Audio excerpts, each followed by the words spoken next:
Welcome to One Chapter Closer. We're in the book of Acts, chapter 19, verses 23 to 41. The riot in Ephesus.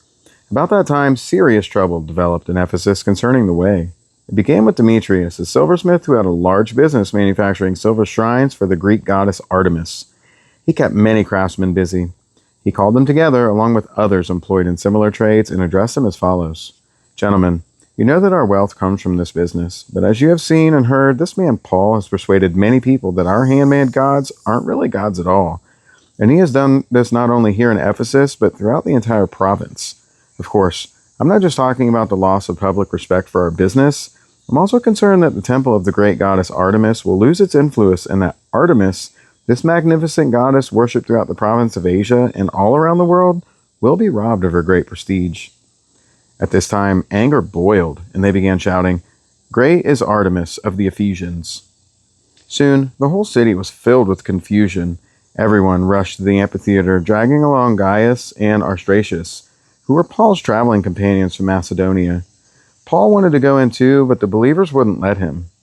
Some of the officials of the province, friends of Paul, also sent a message to him, begging him not to risk his life by entering the amphitheater. Inside, the people were all shouting, some one thing and some another. Everything was in confusion. In fact, most of them didn't even know why they were there. The Jews in the crowd pushed Alexandria forward and told him to explain the situation.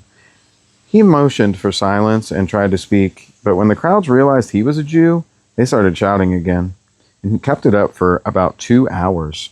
Great Artemis of the Ephesians, great is Artemis of the Ephesians. At last, the mayor was able to quiet them down enough to speak. Citizens of Ephesus, he said, everyone knows that Ephesus is the official guardian of the temple of the great Artemis, whose image fell down to us from heaven. Since this is an undeniable fact, you should stay calm and do not do anything rash. You have brought these men here, but they have stolen nothing from the temple and have not spoken against our goddess. If Demetrius and the craftsmen have a case against them, the courts are in session and the officials can hear the case at once.